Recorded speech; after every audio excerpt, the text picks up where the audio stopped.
What's going on? How are we possibly here that this is already my very last YouTube show for the NFL season that was 2022 / 2023 now?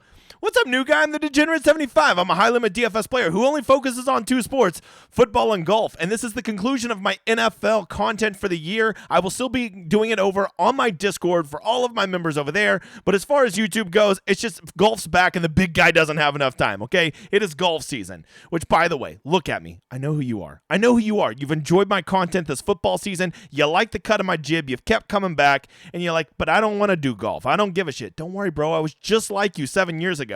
I was a football tryhard. I loved NFL. Fuck all the other sports and all that stupid pussy shit. All they do is hit a little ball with a metal stick. Great. I get it. I don't expect you to enjoy the game of golf, but I am telling you, PGA DFS is the best fantasy sport out there. I'm telling you, just give it a shot. You will see there is such a huge edge, right? Which, by the way, hang around till the end of this video because I have a parting message for you that I really want you to hear about keeping NFL DFS in perspective, right? So if I've possibly talked you into playing PGA DFS, come out, check out the emergency stream Wednesday, 7 p.m. Lord's time zone. Be there. It will prime you. It will get you ready. It will give you everything you need to know. And I will swear you'll like it. I swear you'll like it. And the best part is it perfectly coincides with NFL because right when NFL ends in February, that's right when golf takes off and golf dies down right in August. And what's taking off then? Fucking NFL. Let's go. It is the perfect sport to marry with NFL. PGA. Get your ass over there. Hey, by the way, if you want to try it out and you don't know much about PGA, look at this show. I made a big old show, a real show that I had guests on, a whole bunch of great guests, and you should go check it out. I want it to get a lot of views. So if you haven't watched this, what the hell's your problem? It's a great show. It'll get you primed for the PGA season. Good news is you probably watch it anytime this week because no one gives a shit about the tournament happening this weekend. So there you go. Let's stick to where we always start. It is contest selection. Here you go. Hey, you see the big $20 tomorrow? $20, $2.5 million. So 40% of all the money goes to first. Let me do me this favor. Every time you enter this, I want you to keep track of how many times you enter. That's how many kick you in the nut grams I'm going to have sent to your house, where they'll ring on your door, you'll open it, a donkey will kick you in the nuts that many times, because that's how many times you deserve to be kicked in the nuts for every time you play in this. It's stupid. Okay? If you want to play in it, dream of winning $1 million, go ahead. But I'm just telling you, that is why you always lose money. This is like such a negative EV tournament. Don't do it, man. I know that you don't have endless funds to be doing this. Okay, so this is the first place you can do it. What you should really do tomorrow is focus on good contests. As always, right? Single entries, 3 maxes. Only enter things that you are going to max enter, okay? Look at the prize structure. Make sure not too much money is going to first. Make sure that at least 10% of 10th place is of first place is going to 10th place. Make sure that at least half of first is going to second. These are good rules to make sure that it is a good, sustainable contest that you want to be playing in. Okay? If you've been hearing me say it all year, well, I got good news. It ain't gonna fucking change. And when I come back next September, I'm going to say the same motherfather thing. So you're going to learn to deal with it. That's what you're going to do, dude. Hey, you want to know the best tournament you should play in tomorrow? Mine. The link wasn't up Monday, so it's just now out. Come get in it. First place gets a free week on my Discord, and you get to make a ticket with me for next week's playoffs. I imagine they'll still have a Millie Maker up, so me and you will make it split the winnings 50-50. Second place, because that sucks to get second. You get a free week on the Discord, and trust me, that's more of a prize than you realize, okay? Because you get all my tools, all my extra content that I do over there. All right, let's get to the first thing we should always check is weather, right? Because if you don't know, things like wind, snow, rain, all of these things can affect DFS scoring by anywhere from 3 to 5 points. So we want to track that. And honestly, tomorrow, I'm not seeing too much that has me concerned. I will notice that Seattle, they are expecting rain during their game. So, you already think DK Metcalf can't catch. Well, now you throw in some rain. Oh, Jesus. It could get ugly real fast. So that is worth noting, right? That a game that on a slate where there's like no high totals, I think that we want to be aware of anything that could lead to the game being even shittier than we anticipate. And that rain could definitely do that, okay? Hey, by the way, we're trying to get to 3,000 by the Masters. Can you go hit like and sub for me real quick? Appreciate you. Let's get over here to Run the Sims. That's where we always start, okay? It is the best tool-assisted site out there. I encourage you to check it out. This year's almost over, but they do have weekly packages, so not a bad idea. At quarterback, well, you know what? Instead of breaking it down by position, we're just going to go look at every game real quick and talk about it. This is a very unique week. Maybe the only week we have this like this all year. We have 3 types of teams. We have teams that are just fucking toast. They have no chance at the playoffs. They'll still probably keep trying, right? They might set out a guy or two, put them, not risk them for the last game, but by and large, they're going to keep their starters in the whole game, right? Then we have teams who have who have a chance to make it, right? They're not in, but if everything breaks their way, they can still make it. So they have a lot to play for. Those are the ideal teams that we want this weekend.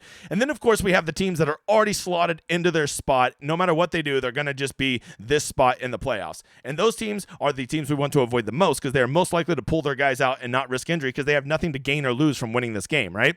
A lot like what we saw the Titans did last week. So we need to talk about who those teams are and what they're doing and how that affects us at DFS and how we need to make our lineups accordingly, okay? So let's get going. So the very first one, you go over here and you look at the optimizer rate and you're like, wait, why is Tom Brady only in the optimizer 0.5% of the time? And it's simple. Tampa Bay don't got dick to play for. They've already booked their spot. They're not moving up in the NFC rankings. So there's a very high likelihood that Brady is going to get pulled early. They're not going to risk Fat Lenny, right? He might run out of breath and blow out a lung or something, right? Rashad White is going to get pulled early. Mike Evans, who is known to be fragile, is going to get pulled early, right? So there's a very, I mean, you could, if you want to play a super weird script, you go play a Tom Brady stack, but just know there's a good chance these guys are going to get pulled very early, right? Whether they get ahead or they get behind, they might pull them, right? And whenever we're trying to chase max totals that we can get in a GPP, this team doesn't really offer it, which is so weird because normally when we think of Tampa Bay going to Atlanta, we think of fireworks, but you ain't going to get it in this one. Now, if you want to be like the ultimate contrarian, you go right on ahead, but I'm just telling you, Tampa Bay is not going to be playing fucking Tom Brady into the fourth quarter of a game that doesn't matter. So just know that.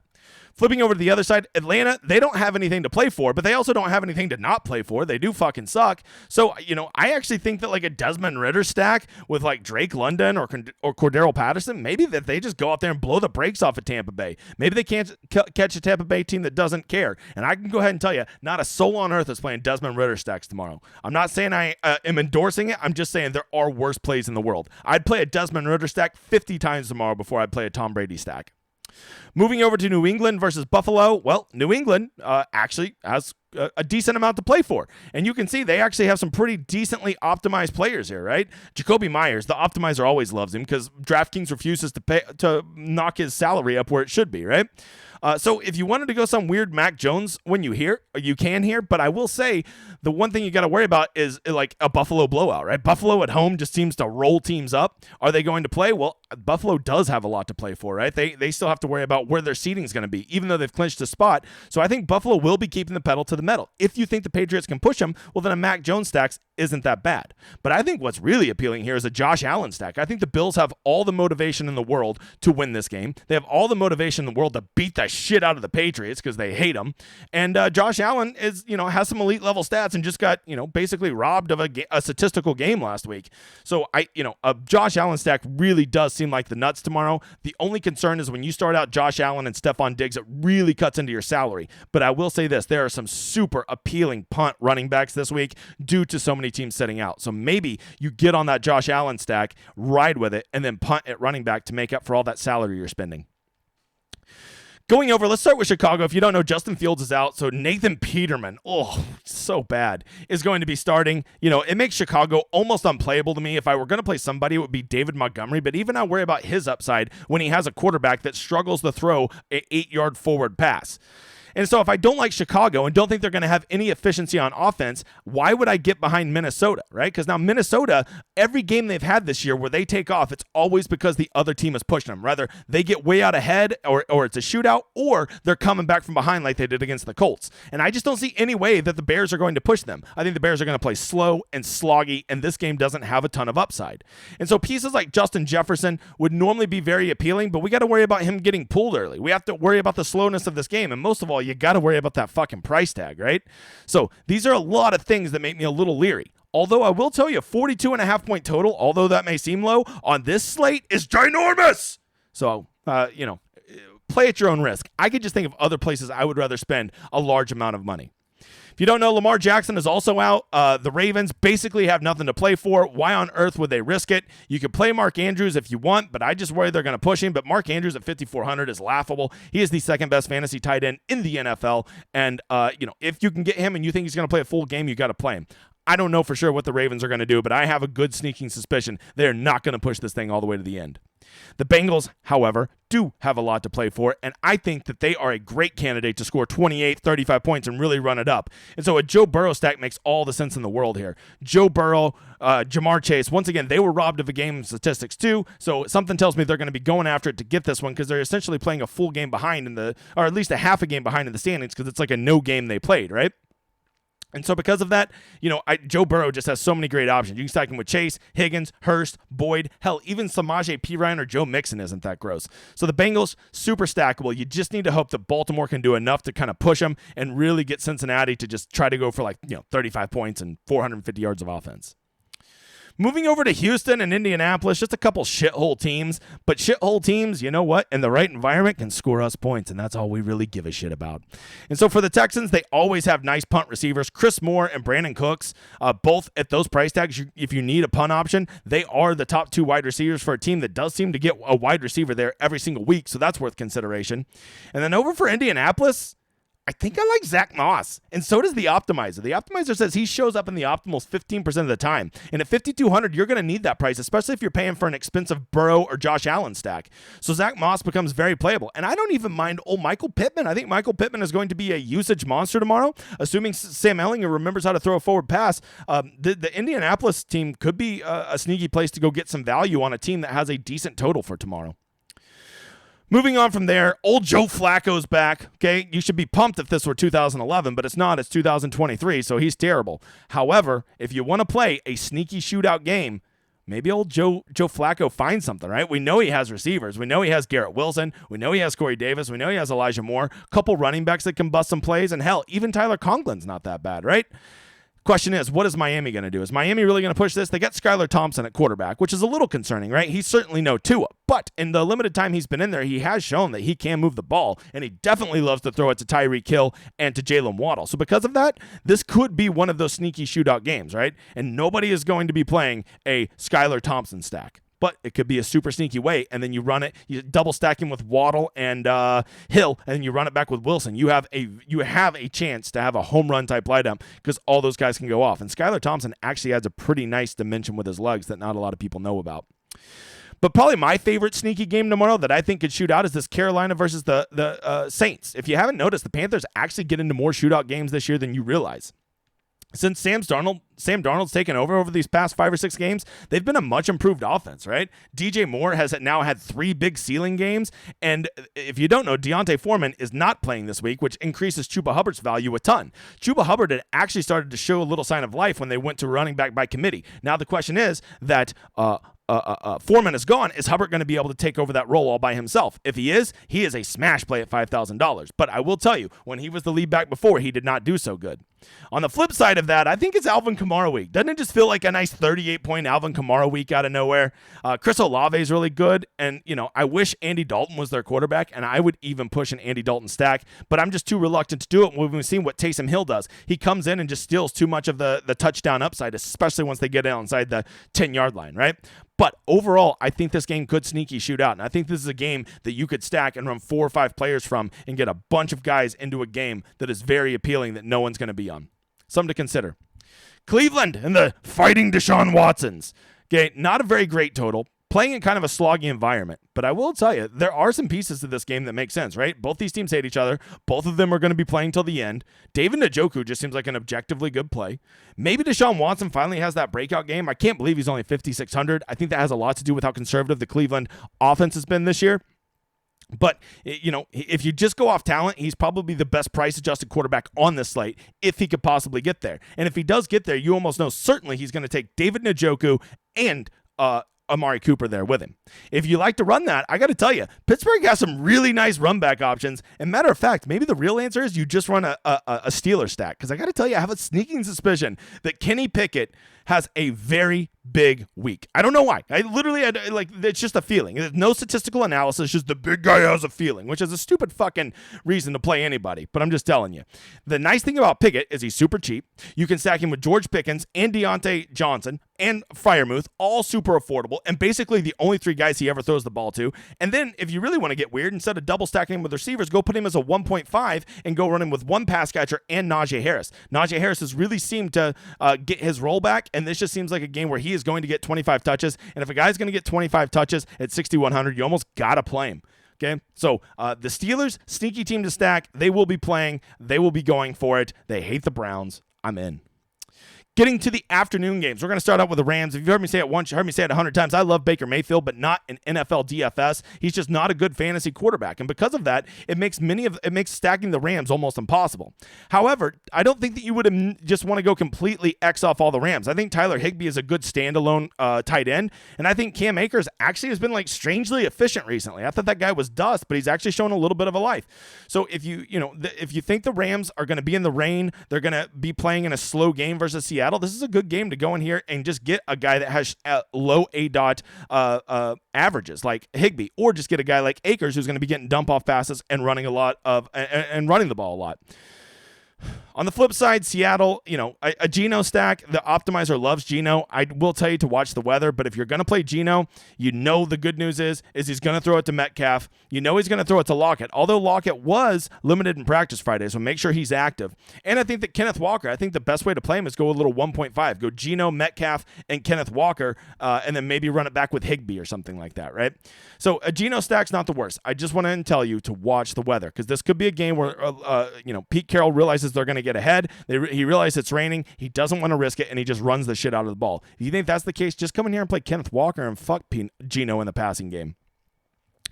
Moving over to the Cowboys. The optimizer, you would think they would be awesome, but once again, their spot's already clinched. They don't have much to play for, so that really makes most of their guys almost unplayable in DFS, right? Because of that, they are going to, they're going to not be probably pushing the whole 4 quarters, which really sucks because this game would have shootout potential because Dallas's offense has been cooking, and Washington, weirdly enough, has the kind of offense that could actually push them, right? If you don't know, Heineke is not playing. We got Sam Howell in there at quarterback, so that probably limits a little bit of the upside, but a guy like Curtis Samuel at 4,000, you need a punt receiver. They just find ways to get that guy the ball, right? And he just seems like he's almost guaranteed 10 points with a 25-point ceiling. That's kind of what you want for $4,000, right? If you need another punt running back to consider, how about old Jonathan Williams at 4,300 showing up in the optimizer? A cool 15% of the time. Nice, right? He is going to be their lead running back. Brian Robinson not playing. Antonio Gibson not playing. So something to look at there. You just got to kind of wonder, what's this game going to be like? Is anybody even going to give a shit? To me, if I had to choose one side, I'm obviously going to choose Washington guys over Cowboys.